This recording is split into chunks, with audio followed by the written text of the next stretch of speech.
आंनि मुङा बनेन्द्र कुमार मुसाहारि आं गौरीपुर समस्तिनि बारग' एमएलए खनथामसो एमएलए देरहाबोदोंमोन देग्लायबो गेलेदोंमोन जेनदों तबे मानासाव बेनि आगोलाव आं खननैसो फैनाया बोसोरबा आगोलाव फैनाय जादोंमोन खिन्थु तखन बे रोखोमनि रिजर्टखौ आं मोनाखैमोन बा बे रोखोम परिबेसखौ मोनाखैमोन दिनै बेहाय फैनानै बे 5 बोसोरनि भितराव जोबोद मोनसे गिदिर परिबर्तन जानायखौ नुनो मोनदों आरो जों बेवहाय गौरीपुर स्टेट बेंकनि स्टाफ आरो आंनि फेमिलि ज' जों बेहाय फैदों फैनानै खुब एलेकाखौ खुब मोजां मोनदों आरोखि जे हाग्रा सिङावहाय हाग्रायाव जों थादोंब्लाबो बे हाग्रा सिङाव जे बे रोखोमनि न' फिसा फिसा ट्रिपल टेन्ट हाउस सिङाव थानाय बे रोखोम थानायनि सुबिदाखौ आगोलाव मोनाखैमोन आरो नुवाखैमोन दा बेहाय फैनानै दा हराव थानायाव मोनथिसिगोन जे मा रोखोम मोनो थ' बे परिबेसखौ आं खुब मोजां मोनदों आरोखि जोंनि साफ्रोमबो फैनाया बेखौ खुब मोजां मोनदों आरोखि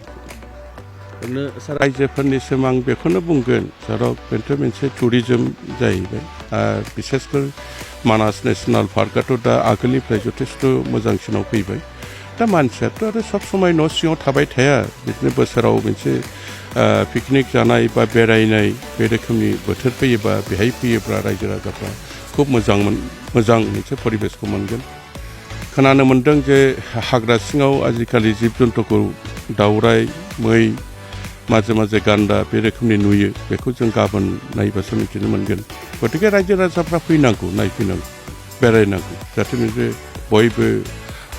जोंनि बिटिआर ओनसोलाव जे बे रोखोमनि मोनसे प्रपार्टि दं बेखौ बयबो मिथिनांगौ आरोखि ओंखायनो आं खावलायो रायजो राजा नोंथांमोना बयबो फैनांगौ इन्जय खालामनांगौ बेनो खुलुमबाय गिबियावनो आं बड'लेण्ड बुब्लिनिसिम जोंनि बेकि जंगल उड्स रिजर्टनि जानानै साबायखर बावहरग्रोबाय जों दा बेकि रिजर्टआ जोंना थांनाय 2020नि 1 डिसेम्बराव बरनिफ्राय जागायदोंमोन अपेनिं जादोंमोन दा जों 1 बोसोर आगान सुरबाय दा जोंनियाव दायो फेसिलिटिया ओरैनो जिप साफारि थायो ओमफ्राय 11 राइडबो दं रिभार राफ्टिं ओमफ्राय जोंनियाव टि गार्डेन वाक खालामनाय लकेल भिलेज बेरायहोनाय बेफोर फेसिलिटिया जोंनाव दं लोगोसे बेजों लोगोसे जोंनाव कटेजबो दं आरो केम्पिं खालामनो थाखाय केम्पिं खालामग्राफोरनि थाखाय जोंनाव केम्पिंनि सुबिदाबो दं जोंनाव अमा सावनाय दाउ सावनाय हांसो सावनायजों लोगोसे माखासे बर'नि ट्रेडिसनेल ओंख्रि जेरै अनजों दाउ थालिन फस्लाजों अमा बेदर अमाजों गाथाजों संनाय लोगोसे सबाय दाउ बेफोरबायसा बर'नि फ्राय ट्रेडिसनेल फुडखौ जोंनाव मोनो लोगोसे बाव चाइनिस आइटेमफोरनि थाखायबो जोंनाव चाइनिस आइटेमनि गोबां सुबिदा दं जों हानायखिनिखौ जों रायजोफोरनो जेसेखिनि हायो जोंनिफ्राय जोंनिया रुमा दायो फार्स्ट स्टार्टिं जोङो अफार सोलिबाय दं जोंनाव ओरैनो रुमाजों जोंना 4,500नि खिन्थु जोङो दायो 3,900आव होगासिनो दङ बे बोसोरनि थाखाय जों गोदानै अफार होबाय दं लोगोसे जोंनाव टेन्टनि सुबिदा दं टेन्टआव जोङो 2 पार्सनाव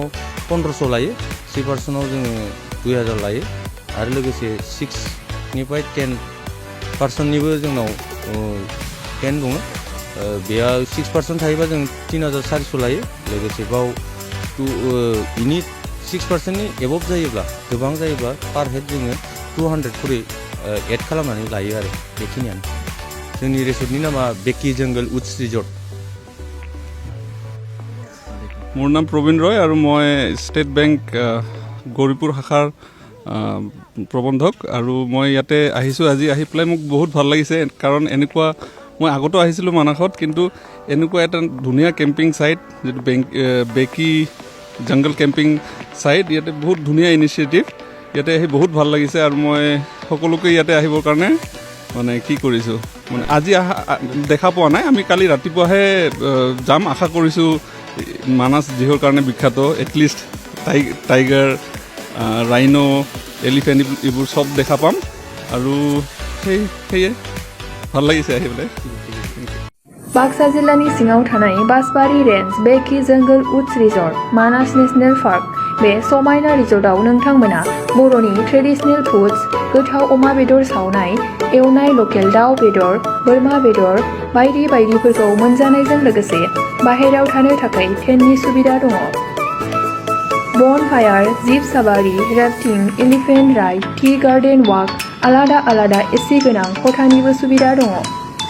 बे सुबिदाखौ लानो थाखाय नैबे नाम्बाराव फन खालाम 9101749562 एबा 9707614012 आरो 98648327334। हाय, बर' फरायसाफोरनि थाखाय गियान स्रोतआ मोनसे गोजोनथाव सोलोंथाइनि राहा लानानै फैदों। नोंथांमोना गियान स्रोतनि राहाजोंनो लानो हागोन न'आव थानानै डिजिटेल मुगाजों डिजिटेल सोलोंथाइ। गियान स्रोतनि गेजेरजों नोंथांमोनहा बर' आयदानि मोनफ्रोमबो आयदाखौनो गोरलैयै मबाइल लेपटपनि गेजेरजों गियान स्रोत एपनि गेजेरजों सोलोंथाइ लानो हासिगोन।